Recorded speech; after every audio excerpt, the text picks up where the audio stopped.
Hi, I'm Christy Whitmanm, author of The Art of Having It All, and you are watching The Quantum Success Show, where you can get your information and inspiration to create your desires.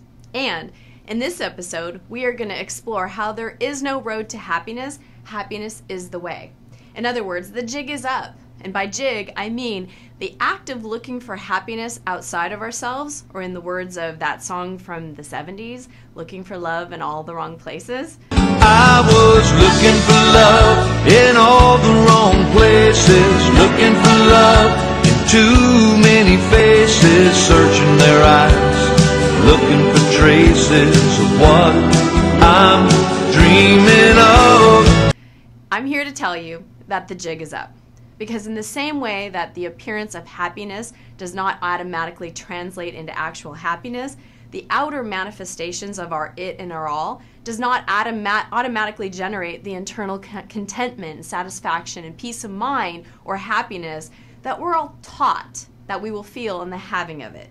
The late, great comedian George Carlin expressed this point in a very unique and brilliant way. Trying to be happy by accumulating possessions is like trying to satisfy hunger by taping sandwiches all over your body. Inner satiation does not necessarily come about as a result of external wealth. If you doubt this, take a stroll through the ballroom of an exclusive country club or the living room of a family down the street who sends out the normal, Norman Rockwell Christmas card every year, and whose lawn is always perfectly manicured, or visit an ashram in India or a simple farm in a remote part of the world.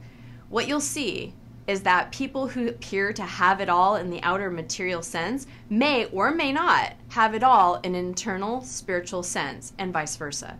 Most of us grew up in a culture where from the time we were very young, we've been conditioned to work on ourselves until we create the perfect picture of what we think our lives should look like. Because once we get the picture perfect, we'll be happy.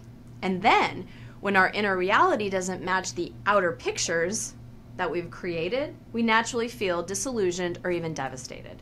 The experience is one of, so I have it all now what? In the absence of the inner experience of having it all, the external manifestation of it has little meaning and can actually bring more stress and anxiety than happiness or comfort. 12 years ago, I was living inside the perfect picture of what I believed my life was supposed to look like. I had the good-looking husband, I had the big, beautiful dream home, I complete with 2 little cute Shih Tzu dogs, I drove a nice car, had a very successful and financially rewarding career. We had friends and neighbors who were close to us in age and who shared, at the time, similar goals. We went to dinner, parties on Saturday nights and had backyard barbecues on Sundays. So on the outside, it was truly a perfect picture. I had succeeded in fulfilling my life with all this stuff that I had been taught from my parents, from peers, from our culture, and even from fairy tales that would finally make me happy. And I had it all in the external sense. The problem was that the having of it didn't change the way I felt inside. There was just more stuff or people around me. And even worse is that after creating the husband, the house, the car, the body, the career, I was actually more unhappy because now the jig was up. If happiness was not the natural byproduct of having it all from an external sense, then where does it come from? What is its true source? And I realized that everything I had created on the outside was an attempt to compensate for feeling inadequate on the inside. Even in the presence of all the things I had created, something was missing because I was cut off from myself and the true source of my light. I was still operating from an early conditioning and programming that told me that who I am is not enough. So marrying the perfect guy and buying the perfect house were in my mind the outcome that would finally prove that I'm good enough. Everything I created externally was for the purpose of making me happy inside, and like a good drug, it did the trick for a while. There was a certain thrill of being engaged in the pursuit of the next accomplishment and the next one after that. But after I had succeeded in creating all the things that I had been programmed to believe would make me happy, I still didn't feel happy. I was disconnected to the larger part of myself. I did not feel my power. I didn't appreciate the moment. And I did not know I could actually choose to feel better. My soul was searching for a deeper meaning and the sense of being more authentically connected to myself. But nothing I created externally provided these things. In fact, the more I had, the emptier I felt. When we find ourselves living in a situation that looks good from the outside but no longer brings us inner joy, we can choose one of two paths. We can deny or repress our discontent and shrink ourselves so that we continue to fit into that life, feeling too small or that no longer serves us. Or we can embrace the new direction our soul is urging us towards and make the choice not to shrink but to stretch. The first path leads to depression, resignation, and chronic discontent. And the second path brings exhilaration and freedom and an even deepening experience of fulfillment.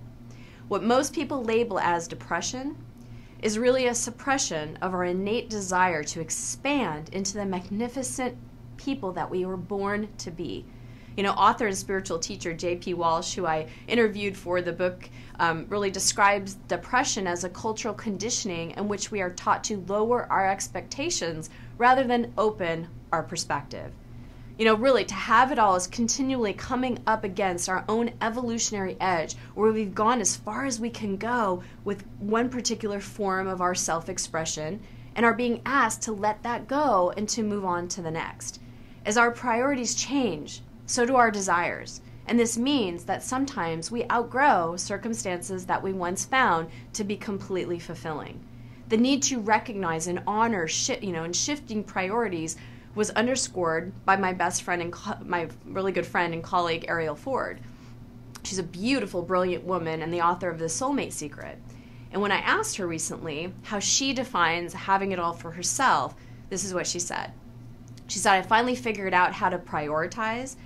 For years, I lived in this constant state of ambition and overwork and overwhelm.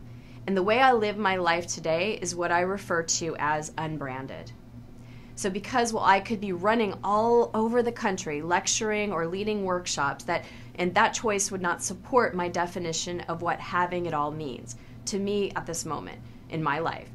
Why would I want to be in a ballroom in St. Louis or Kansas City when my soulmate is sitting in our dream home in La Jolla, California?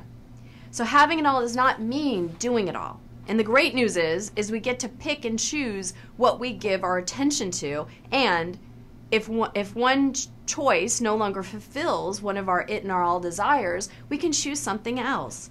There's no stopping the evolution of our desires because it's the driving force behind all creation. Life was never meant to stand still. We're never meant to say, well, that's it. I have everything I will ever want and need ever. In the same way, we would never want a waiter to bring us all the food we will ever need to eat in a lifetime in one serving. To be alive is to be constantly hungry and then full, and to be restless and then discontented, to want more, to create more, and to become more as a result of all of it. There'll never be another you. There'll never be anyone exactly like you with your experiences, your perspective, your thoughts and ideas. And no one but you has the exact same true heartfelt desires. These desires are not meant to be suppressed or ignored. We are meant to fulfill them without exception or limitation. It's the birthright of every person to make manifest our it and our all, whatever this means to each of us, changing moment to moment. So whatever it is that you desire, what you desire would not have been born within you if you didn't also have the potential to fulfill it. The very fact that you can think about and feel the presence of this new desire, it means that it's possible for you to create it in this abundant universe. Even though in our minds we can't see the possibility, if there's a desire, there's also a way. And as Napoleon Hill said back in the 20th century, whatever the mind can conceive and believe, it can achieve. So please, leave me a comment. Let me know, how has this information impacted you? Let's continue the conversation. And as always, if you haven't already done so, please go to ChristyWhitmanm.com and join the family. And if you like this video, please share it with your friends and family. And just remember, the universe is friendly and is always working for you. It's always supporting you in whatever you're asking for. You ask by your energy and the vibration that you send out. You can have your it and your all. Start looking for your own having it all moments and be sure to share them below with me. Have a fantastic week.